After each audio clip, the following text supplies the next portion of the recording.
우리 현승호 팀장님. 네. 괜찮아. 이런 기업한다고 다 회사 때려치고 창업하는 건 아니고 네. 내가 강조하는 건 그거야. 회사 생활을 하더라도 사장처럼 해라고. 네. 어때? 좀 맞아요. 그러지 않아요? 그러려고 노력하죠. 네. 그러면 어떤 일이 생기는 줄 알아요? 항상 말씀하시는데 그러려면 내 쫓기는 너 쫓기 전에는 이제 위에는 오너가 불편해. 그래서 오너가 불편함을 호소할 때 떠날 때가 됐다. 아직은 아닌 것 같아요. 아직은 자청이 아직은 불편함을 느끼는 건 아니니까. 네. 것 같은. 네. 자, 하면서 또 본인이 아직 젊기 때문에 여러 가지 생각이 있을 것 같아요. 자, 어떤 고민이 있는지 한번. 첫 번째 고민은 제가 마케팅을 배우다 보니까 말씀을 드렸듯이 제가 처음에 연애 상담을 우연히 진짜로 조그마한 사업을 하게 됐을 때는 진짜 막막했거든요. 이걸 어떻게 해야 될지 모른다. 근데 이제 마케팅을 한 5년 정도 배우니까 저는 사실 그런 건 있어요. 내가 앞으로 온오프라인에서 어떤 사업을 하더라도 망하진 않겠다 라는 자신감, 그런 자신감은 또 생기거든요. 네. 그래서 그러다 보니까 또 오히려 그 자신감이 여러 가지로 이제 발산이 돼서 뭐 이것도 해봐야 되나 저것도 해봐야 되나 이런 고민들이 생기는 것도 있고, 또 한편으로는 어떻게 보면 어줍지 않게 아는 걸 수 있거든요. 지금. 그러니까 사실 마케팅도 되게 영역이 많은데 갑자기 왜 꼬리를 내려? 그러니까 이제 올라갔다가 꼬리를 내렸다가 이렇게 반복하는 그런 느낌. 그러다 보니까 앞으로 내가 이 마케팅 배운 거를 앞으로 내 인생에 어떻게 적용해야 돼, 또 어떤 식으로 누구한테 도움을 줘야 되나 이런 것들에 대한 고민도 있고. 그렇겠지. 네. 근데 이제 우리가 여러 가지 경험을 하잖아요. 네. 근데 그 경험엔 두 가지가 있어요. 하나는 기술적 영역이 있고, 네네. 하나는 철학적 영역이 있어요. 네. 좀 법학 가니까 대충 구분하겠지. 네네네. 그러니까 마케팅도 기술적 영역이라는 건 어떤 툴을 다룬다든지. 네, 맞아요. 그다음에 또 뭐 얼마나 많은 그 엔진들이 나왔잖아요. 근데 그거는 10년 뒤, 20년 뒤가 되면 내 나이가 될 텐데, 그때는 그 툴이 보편화가 돼버려. 맞아요. 그거를 기술이라고 얘기하기 어렵다. 맞아요. 예전엔 운전면허증만 있어도 대기업에 들어갔던 거 알아요? 운전이라는 기술이. 네. 그 당시에는. 지금은 무슨 이력서 쓸 때 운전면허증 있다 없다 쳐다도 안 보는데. 네. 그런데 이 철학적 영역은 시간이 지나도 변하질 않아. 그러니까 그게 네. 결국 나중에 승우 씨의 어떤 브랜드가 되겠지. 맞아요. 그래서 저희 대표님이 항상 강조하는 게 본질인데, 사실 그 본질이 마케팅에서 컨텐츠거든요. 그렇겠지. 맞아. 네, 그게 이제 그 교수님이 말씀하신 철학적인 영역인 것 같고. 근데 그 철학적인 영역이라고 하면 사람들은 잘 안 배우려고 해. 저는 사업할 건데요. 네. 돈 벌 건데요. 저는 철학 안 할 건데요. 근데 시대가 변화에 따라갈 것인가? 네. 아니면 시대가 바뀌어도 네. 시대가 나를 쫓아오게 만들 것인가? 아마 내가 볼 때 그 자청 대표도 그런 생각을 해야 오래 할 수 있기 때문에. 특히 마케팅 기술적 영역으로 볼 경우는 오래 가기는 어렵고. 맞아요. 그래서 저희 수강생분들한테 말씀드리고, 여기서도 말씀드리면 좋을 것 같은 게, 사실 수강생분들이 그런 질문을 많이 하시거든요. 오셔서 뭐 유튜브 레드오션 아니냐, 뭐 블로그 언제적 블로그 아직까지 하냐, 뭐 이런 질문을 많이 하시고. 새로운 걸 달라. 그리고 또 특히 오프라인에 사업하시는 분들은 예를 들어서 전단지, 이 언제적 전단지 다 버리는 거 아니냐 이렇게 말씀하시는데, 그러니까 예를 들어서 그 PT샵을 운영하시는 분이 있다고 할게요. 근데 그분이 맨날 전단지를 뿌렸는데 도움이 안 된다. 이거 효과 없는 거 아니냐라고 했는데, 조금 바꿔보면 그 컨텐츠를 제작할 수 있는 능력, 이 능력이 있으신 분들은 문구를 바꾼다든지. 한번 틀어서, 그러니까 전단지 우리 왜 생각해보면 헬스장에 A4 용지 사이즈에 빳빳하고 몸 이렇게 나와 있고 이런 걸 만약에 길거리에서 받으면 한 달만 해도 이렇게 된다. 맞아요. 느끼잖아. 그지? 교수님도 그냥 바로 버리실 거잖아요. 근데 얘를 한번 틀어서 일단 크기를 바꿔보는 거예요. 그러니까 거부감이 안 들게. 어떻게? 명함 사이즈로 바꾸고. 더 작게? 네. 명함 사이즈로 바꾸고, 문구가 많고 이러면 거부감이 들잖아요. 앞에 그냥 QR코드 하나 넣고, 그 다음에 뒷면에 그냥 카피를 하나 넣어요. 그래서 예를 들어서 올해에도 다이어트 실패하고 싶으신 분들은 보지 말으세요. 이런 카피를 넣고. 약 올리게? 네. 그리고 이제 QR코드를 찍으면 그 PT샵 대표님이 나와요. 나와서 왜 당신이 지금까지 다이어트 실패했고, 그럼 어떤 식으로 성공해야 됐는지를 이제 얘기를 해주는 거죠. 예를 들어서. 그러면은 우리가 생각했을 때 앞에서 봤던 그 뻣뻣한 전단지랑 이 명함 전단지랑 같은 전단지라고 할 수가 없거든요. 제가 이런 말씀을 왜 드리냐면, 그러니까 컨텐츠 제작 능력이라는 게 결국 유튜브 효과 있고 블로그 효과 있고 인스타 효과 있고 이런 관점으로 보는 게 아니고 이미 효과를 보고 있는 분들이 있어요, 분명히. 그럼 우리는 여기서 내가 어떻게 해야 효과가 있는지를 봐야 되거든요. 네, 그러니까 제가 말한 그 두 번째 전단지를 만들어낼 수 있는 능력이 사실 어떻게 보면 컨텐츠 제작 능력이고 그게 본질적인. 근데 아마 그게 아까 관점의 변화가 아닐까. 아마 처음에는 그 PT 하는 분들이 그럴 거야. 나 한국체다 나왔고요. 저 이거 몇 년 했고요. 저 때문에 이런 사람 많아졌고요. 이거 다 나 때문에 몸짱됐고요. 나. 근데 고객은 이거지. 나는 몸짱되고 싶은 건 아닌데. 맞아요. 그럼 네가 한국체도 나온 거하고 내가 다이어터랑 무슨 관계? 네. 그러니까 이게 이 관점을 바꾸는 게 굉장히 어려울 거야. 맞아요. 그걸 되게 어려워하시고 그리고 또 저희가 만나보면 대표님들이 대부분 고객에 대해서 누구보다 자기가 잘한다고 생각해. 근데 그게 진짜 잘하는 건 아닌 거죠. 그러니까 이제 승우 씨가 지금 직장 생활에서 마케팅을 하다가 나가서 마케팅을 안 하더라도 네. 본인이 지금 갖고 있는 그 관점을 철학이라고 생각해야지 이 관점을 기능이라고 보면 안 된다는 거죠. 맞아요.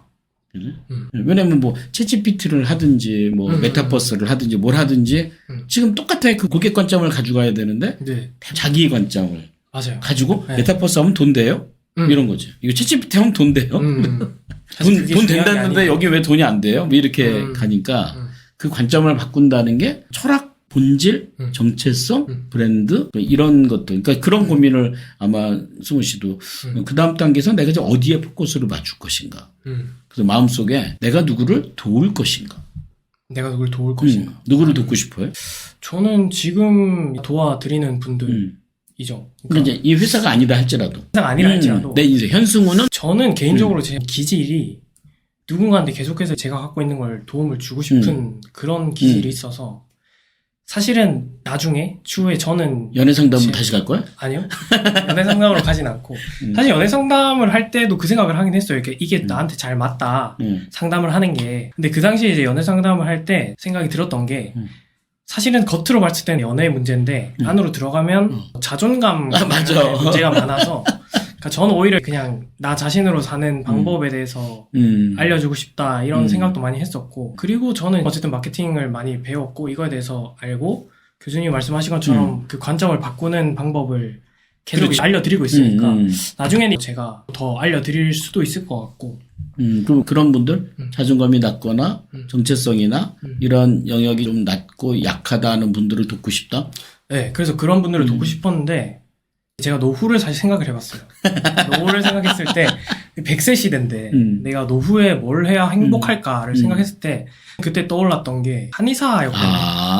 네, 그 의사를 하기에는 그래서 제가 그만한 사명감은 없고 그러니까 한의사를 생각했을 때 왜 그랬냐면 제가 한의원 잘 맞거든요. 한약도 잘 맞고 침이나 이런 것도 잘 맞아요. 괜찮네. 그래서 제가 그걸 배워서 한의사가 되면 그런 식으로 제가 좋아하는 사람들이나 주위 사람들한테 건강에 대한 도움도 줄 수 있고 아까 말한 그 자존감이라든지 어떤 정신적인 부분에 있어서도 한의사가 되면 좀 더 전문적으로 다룰 수 있잖아요.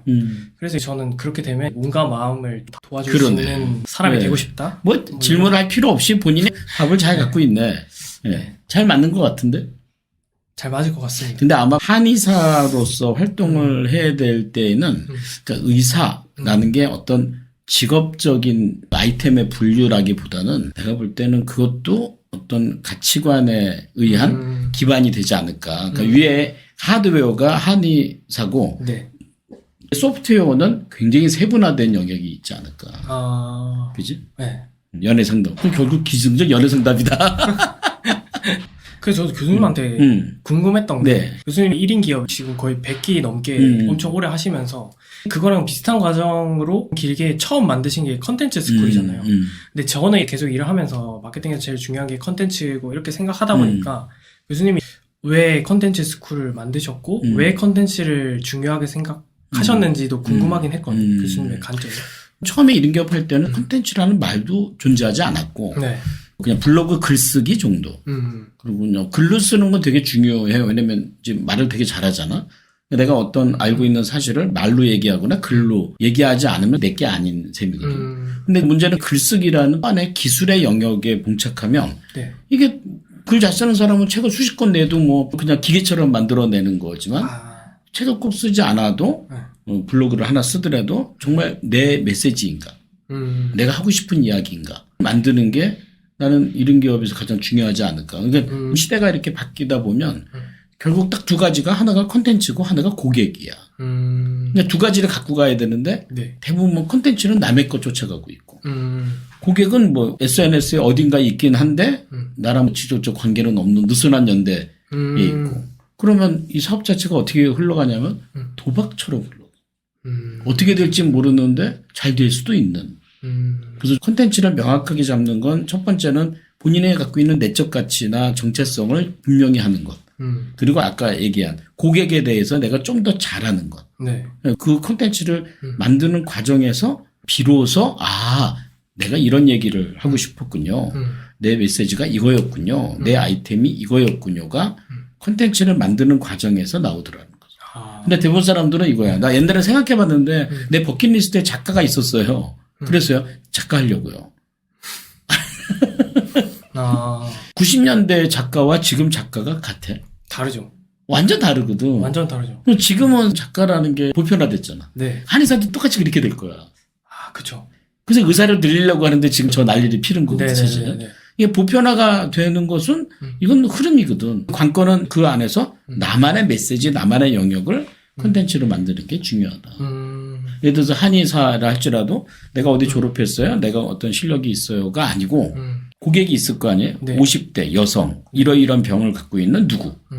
그러면 그들이 갖고 있는 고민이 뭐야? 문제가 뭐야? 갈등이 뭐야? 이게 내 콘텐츠로 쭉 쌓다 보면 약간 이제 도사급이 돼요. 보인단 말이에요. 맞아요. 문제만 보이는 게 아니라 솔루션까지 있으면 지금까지는 이 사람들이 나한테 와야 치료를 받고 했는데 이 콘텐츠를 쌓으면 이분들이 나한테 오지 않아도 여길 접속해도 그 문제가 일정 해결될 수 있으면 치료를 하는 방식이 달라지지 않았겠느냐. 근데 사람들이 현수화라는 사람이 용하되 가서 만나야 돼. 줄을 쓰고. 그 줄 쓰다 죽지 돌아가시는 게.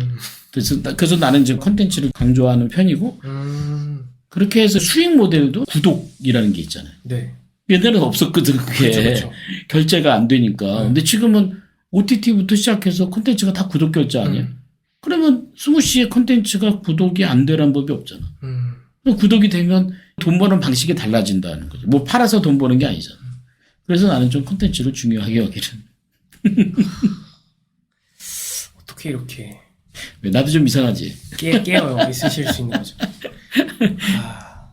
제가 예전에 처음 연애 상담을 할 때 교수님이 저한테 질문을 하셨어요. 그러니까 너 연애 상담 계속 사업으로 할 거면 앞으로 어떻게 할 거냐 라고 했을 때 제가 여기서 고민인 게 상담으로서 제가 전문가가 아니니까 전문적인 그걸 키우기 위해서 대학원을 가겠다라고 했거든요. 내가 지랄을 떨었지 내가. 그때 이제 교수님이 한 게 몇 년생이야. 그래서 저 뭐 91년생입니다. 이렇게 하니까 근데 왜 70년대생처럼 생각을 하냐. 그러면서 저한테 이제 너무 그냥 지금 블로그나 인스타나 이런 데 컨텐츠를 쌓아서 강의를 하든 책을 내든 이렇게 가면 되지 언제적 대학원을 얘기하고 있냐 그렇게 얘기를 하죠. 왜냐면 그렇게 해서 대학원을 가면 결국 자기 건 없어지고 네. 지도교수 쫓아가거든. 맞아요. 그래서 그때도 약간 띵 맞은 느낌이었는데. 미술 잘 그리는 애들이 그 홍익대나 이런 데 가잖아요. 네, 맞아요. 졸업하고 미술을 포기하는 확률이 거기가 제일 높아. 다 자기만의 세상이 있어. 난 태어날 맞아요. 때 타고난 영역이 있다고 생각해. 말도 되게 잘하고 상담 엄청 잘하는 거. 아마 부모님이 그걸 잘하실 거야. 그치? 어머니가 어머니가 되게 어머니가 그쪽으로 오지랖도 있으시고 잘하시는 동네에 아마 그걸 하실 거야. 그죠? 교회 다니시면 상담 권사님 하실 거고. 근데 그게 무슨 말이냐면 승우 씨가 잘해야지라고 선택하고 연습해서 잘한 게 아니다 그 얘기예요. 그렇죠. 그런데 블로그 하다가 사람들이 모아 상담을 하다 보니까 너무 좋아요. 그런데 갑자기 마음 한구석에 이런 게 들은 거지. 난 전공자가 아닌데 이 얘기는 뭐냐면 맞아요. 내가 하는 일에 의미가 빠져버린 거야. 형식이 들어가 버린 거지. 그러면 누군가 경쟁하지 않겠어요? 그러다가 하던 거 접고 대학원으로 간 사람이 한둘이 아니야. 그리고 대학원을 졸업하고 나왔더니 학위는 얻었어. 석사야. 딱 들어왔더니 어떻게 돼 있어요? 바뀌었어. 게다가 보편화가 됐어. 나나 쟤나 비슷해. 내가 차별화할 수 있는 요령이 없다는 거야. 난 차라리 학위가 없어요. 그게 차별화 아니야? 그게 이상한 거지. 근데 이상하게 연애 상담을 너무 잘해. 그렇게 접근하려면 용기가 필요하다는 거야. 용기는 다른 사람을 이기는 힘이 아니라 내 안에 있는 의미를 스스로 강조하고 버티고 근육 세우고 그렇게 하다 보면 그게 하나의 보편화가 되면 그럼 뒤를 탁 돌아보면 승우 씨 뒤에 승우 씨를 따라온 사람들이 쫙 있을 거예요. 멘토지. 교수님처럼. 아니 뭐 누구처럼이든지. 예. 그렇게 돼서 노후를 가는 게 가장 바람직하지 않을까. 왜냐면 노후가 돼서 어떤 직업이 나를 그렇게 만들어준다기보다는 또 네네. 이력서 들고 다닐 수는 없잖아. 그렇죠. 근데 사람이 나를 뒤에 쫓아와 있고 내가 그들의 문제를 해결해 줄 수 있으면 그게 가장 행복한 노후 아닌가? 나 우리나라 70대, 80대들이 그런 비전을 가져야 되는데 그 비전을 안 가지는 게 가장 아쉽기도 합니다. 그죠? 어떻게 생각해? 교수님 대단하신 거죠. 뭘 대단해. 그게 그렇게. 기대합니다. 지금 30대 초반인데도 불구하고 참 많은 경험했죠. 많은 경험했죠. 내가 볼 때 산전, 수전, 공중전 그 정도까지. 네. 그 다음엔 화생방전, 육박전. 그까지는 안 간 것 같고. 앞으로 기대하라고. 네.